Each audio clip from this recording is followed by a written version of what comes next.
Hi ನಮಸ್ಕಾರ, welcome to ಸಾಶಿ cooks. ನಾನಿವತ್ತು vegetable Kurma ಮಾಡಿ ತೋರಿಸ್ಕೊಡ್ತಾ ಇದ್ದೀನಿ. ಈ ವೆಜಿಟೇಬಲ್ ಕುರ್ಮಾ ಚಪಾತಿ, ದೋಸೆ ಹಾಗೆ ರೊಟ್ಟಿ ಈ ಥರದಕ್ಕೆಲ್ಲ ತುಂಬ ಚೆನ್ನಾಗಿರುತ್ತೆ. ಕುರ್ಮಕ್ಕೆ ಮೊದಲು ಮಸಾಲೆ ರೆಡಿ ಮಾಡ್ಕೊಳ್ಳೋಣ. ಅದಕ್ಕೆ ಜಾರ್ನಲ್ಲಿ 2 ಟೇಬಲ್ ಸ್ಪೂನು ಪುಟಾಣಿ ಕಾಳು ತೊಗೊಂಡಿದ್ದೀನಿ. ಹಾಗೆ ಅರ್ಧ ಕಪ್ಪು ಒಣಕೊಬ್ಬರಿ ಹಾಕ್ತಾ ಇದ್ದೀನಿ. ನೀವು ಒಣಕೊಬ್ಬರಿ ಇಲ್ಲಾಂದರೆ ಹಸಿಕಾಯಿ ತುರಿ ಕೂಡ ಯೂಸ್ ಮಾಡ್ಬೋದು, ಚೆನ್ನಾಗಿರುತ್ತೆ. ಹಾಗೆ ಅದಕ್ಕೆ 2 ಟೇಬಲ್ ಸ್ಪೂನು ಗೋಡಂಬಿ ಹಾಕ್ತಾ ಇದ್ದೀನಿ. ಹಾಗೆ 1 ಟೀ ಸ್ಪೂನು ಸೋಂಪು ಹಾಕ್ತಾ ಇದ್ದೀನಿ, ಸೋಂಪಿನ ಕಾಳು. ಹಾಗೆ 1 ಟೀ ಸ್ಪೂನು ಗಸಗಸೆಯನ್ನು ಹಾಕ್ತಾ ಇದ್ದೀನಿ. ಹಾಗೆ ಈ 3 ಏಲಕ್ಕಿಯನ್ನು ತಗೊಂಡಿದ್ದೀನಿ. ಹಾಗೆ 4 ಲವಂಗ ಹಾಗೆ 2 ಚಕ್ಕೆಯನ್ನು ಹಾಕೊಳ್ತಾ ಇದ್ದೀನಿ. ಇದಕ್ಕೆ ಸ್ವಲ್ಪ ನೀರನ್ನು ಹಾಕೊಂಡ್ಬಿಟ್ಟು ಚೆನ್ನಾಗಿ ಇದನ್ನು ಪೇಸ್ಟ್ ಮಾಡ್ಕೊಳ್ಳೋಣ. ನೋಡಿ, ಇಲ್ಲಿ ಕುರ್ಮಾಗೆ ಮಸಾಲೆ ರೆಡಿ ಮಾಡ್ಕೊಂಡಿದ್ದೀವಿ.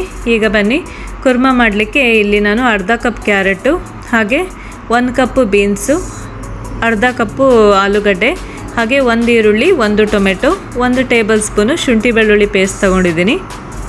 ಕುರ್ಮಾ ಮಾಡಲಿಕ್ಕೆ ರೆಡಿ ಮಾಡ್ಕೊಳ್ಳೋಣ. ಈಗ ಪಾತ್ರೆಯಲ್ಲಿ 2 ಟೇಬಲ್ ಸ್ಪೂನ್ ಎಣ್ಣೆ ಹಾಕಿದ್ದೀನಿ. ಹಾಗೆ 2 ಪಲಾವ್ ಎಲೆ ಹಾಗೆ 1 ಚಕ್ಕೆ ಹಾಕ್ಕೊಂಡಿದ್ದೀನಿ. ಅದಕ್ಕೆ ಈಗ ಹೆಚ್ಚಿದ 1 ಈರುಳ್ಳಿಯನ್ನು ಹಾಕ್ಕೊಂಡಿದ್ದೀನಿ. ಆಯಿತಾ, ಇವೆಲ್ಲವನ್ನು ಚೆನ್ನಾಗಿ ಫ್ರೈ ಮಾಡ್ಕೋಬೇಕು ಎಣ್ಣೆಯಲ್ಲಿ. ಈರುಳ್ಳಿ ಸ್ವಲ್ಪ ಕಲರ್ ಚೇಂಜ್ ಆದಮೇಲೆ ಇದಕ್ಕೆ 1 ಟೇಬಲ್ ಸ್ಪೂನು ಶುಂಠಿ ಬೆಳ್ಳುಳ್ಳಿ ಪೇಸ್ಟ್ನ ಹಾಕ್ತಾಯಿದ್ದೀನಿ. ಶುಂಠಿ ಬೆಳ್ಳುಳ್ಳಿ ಪೇಸ್ಟ್ನ ಕೂಡ ಚೆನ್ನಾಗಿ ಎಣ್ಣೆಯಲ್ಲಿ ಫ್ರೈ ಮಾಡ್ಕೊಳ್ಳೋಣ. ಆಯಿತಾ, 1-2 ನಿಮಿಷ ಈ ಥರ ಫ್ರೈ ಮಾಡ್ಕೊಳ್ಳೋಣ. ಇದಕ್ಕೆ 2 ಹಿಡಿಯಷ್ಟು ನೆನೆಸಿರ್ತಕ್ಕಂಥ ಬಟಾಣಿ ಕಾಳನ್ನ ಹಾಕ್ತಾಯಿದ್ದೀನಿ. ಹಾಗೆ ಇದಕ್ಕೆ ಅರ್ಧ ಕಪ್ಪು ಸಣ್ಣಕ್ಕೆ ಹೆಚ್ಚಿದಂಥ ಕ್ಯಾರೆಟ್ನ ಹಾಕ್ತಾಯಿದ್ದೀನಿ. ಆಯಿತಾ, ಅದಕ್ಕೆ ಅರ್ಧ ಕಪ್ಪು ಆಲೂಗಡ್ಡೆಯನ್ನು ಹಾಕ್ತಾಯಿದ್ದೀನಿ. ಹಾಗೆ 1 ಕಪ್ಪು ಬೀನ್ಸ್ನ ಹಾಕ್ಕೊಳ್ತಾ ಇದ್ದೀನಿ. ಹಾಗೆ ಅದಕ್ಕೆ 1 ಟೊಮೆಟೊನ ಹೆಚ್ಕೊಂಡಿದ್ದನ್ನು ಹಾಕ್ತಾ ಇದ್ದೀನಿ. ಇವೆಲ್ಲವನ್ನು ಕೂಡ ಚೆನ್ನಾಗಿ ಫ್ರೈ ಮಾಡ್ಕೊಳ್ಳೋಣ. ಹಾಗೆ ಇದಕ್ಕೆ 1/4 ಟೀ ಸ್ಪೂನು ಅರಿಶಿನ ಪುಡಿಯನ್ನು ಹಾಕ್ತಾ ಇದ್ದೀನಿ. ಹಾಗೆ 1 ಟೇಬಲ್ ಸ್ಪೂನ್ ಖಾರದ ಪುಡಿ, ಹಾಗೆ 1 ಟೇಬಲ್ ಸ್ಪೂನ್ ಧನಿಯಾ ಪುಡಿ ಹಾಕ್ಕೊಂಡಿದ್ದೀನಿ. ಇವೆಲ್ಲವನ್ನು ಕೂಡ ಮೀಡಿಯಮ್ ಉರಿಯಲ್ಲಿ ಇಟ್ಕೊಂಡು ಚೆನ್ನಾಗಿ ಇದನ್ನು ಫ್ರೈ ಮಾಡ್ಕೊಳ್ಳೋಣ. ಹಾಗೆ ಇದಕ್ಕೆ ಅರ್ಧ ಸ್ಪೂನು ಜೀರಿಗೆ ಪುಡಿಯನ್ನು ಹಾಕ್ಕೊಂಡಿದ್ದೀನಿ. ಹಾಗೆ ಇದಕ್ಕೆ ನೀರನ್ನು ಹಾಕ್ಕೊಂಡ್ಬಿಟ್ಟು ಚೆನ್ನಾಗಿ ಕುಕ್ ಮಾಡ್ಕೊಳ್ಳೋಣ. ನೋಡಿ, ಈಗ ಬ್ರಾಕೊಲಿಯನ್ನು ನಾನು ಹಾಕ್ಕೊಂಡಿದ್ದೀನಿ. ಬ್ರಾಕೊಲಿ ಬದಲೇ ನೀವು ಹೂಕೋಸನ್ನು ಕೂಡ ಹಾಕ್ಕೊಳ್ಬೋದು, ತುಂಬ ಚೆನ್ನಾಗಿರುತ್ತೆ.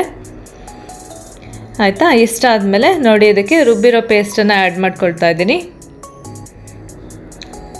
ಆಯಿತಾ, ಆ ಪೇಸ್ಟನ್ನು ಹಾಕ್ಕೊಂಡ್ಬಿಟ್ಟು ನಿಮಗೆ ಗ್ರೇವಿ ಎಷ್ಟು ತಿಕ್ಕಾಗಬೇಕು ನೋಡಿ ನೀರನ್ನು ಆ್ಯಡ್ ಮಾಡಿಕೊಂಡು ಚೆನ್ನಾಗಿ ಇದನ್ನು ಕುದಿಸ್ಕೋಬೇಕು. ಈಗ ಇದಕ್ಕೆ 1 ಟೀ ಸ್ಪೂನು ಉಪ್ಪನ್ನು ಆ್ಯಡ್ ಮಾಡ್ತಾ ಇದ್ದೀನಿ. ಈಗ ಮುಚ್ಚಳ ಮುಚ್ಚಿಬಿಟ್ಟು ಚೆನ್ನಾಗಿ ಒಂದು ಸಲ ಕುದಿಸ್ಕೊಂಡಿದ್ದೀನಿ ಇದನ್ನು. ನೋಡಿ, ಈಗ ಕುರ್ಮಾ ರೆಡಿಯಾಗಿದೆ. ಇದು ತರಕಾರಿ ಎಲ್ಲ ಬೆಂದಿದೆ ಇದು. ಹಾಗೆ ಇದಕ್ಕೆ ಸ್ವಲ್ಪ ಕೊತ್ತಂಬರಿ ಸೊಪ್ಪನ್ನು ಕೂಡ ಹಾಕ್ತಾಯಿದ್ದೀನಿ. ನೋಡಿ, ಕುರ್ಮಾ ರೆಡಿಯಾಗಿದೆ. ಈ ಕುರ್ಮಾ ಚಪಾತಿಗೆಲ್ಲ ತುಂಬ ಚೆನ್ನಾಗಿರುತ್ತೆ. ಚಪಾತಿ, ದೋಸೆ, ರೊಟ್ಟಿ ಈ ಥರದಕ್ಕೆಲ್ಲ ತುಂಬ ಚೆನ್ನಾಗಿರುತ್ತೆ. ನಾನಿಲ್ಲಿ ಚಪಾತಿಯನ್ನು ಮಾಡ್ಕೊಳ್ತಾ ಇದ್ದೀನಿ ಇವತ್ತು. ನೋಡಿ, ಈ ಚಪಾತಿ ಜೊತೆ ಕೂಡ ಕುರ್ಮಾ ತುಂಬಾ ಚೆನ್ನಾಗಿರುತ್ತೆ. ನೀವು ಕೂಡ ಮನೆಯಲ್ಲಿ ಮಾಡಿ ನೋಡಿ ಈ ರೀತಿ.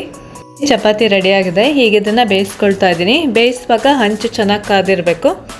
ಆವಾಗ ಈ ಚಪಾತಿ ಈ ಥರ ಉಬ್ಬಿ ಬರುತ್ತೆ, ಚೆನ್ನಾಗಿರುತ್ತೆ. ತಿನ್ಲಿಕ್ಕೆ ಕೂಡ ಸಾಫ್ಟಾಗಿ ಬರುತ್ತೆ ಚಪಾತಿ.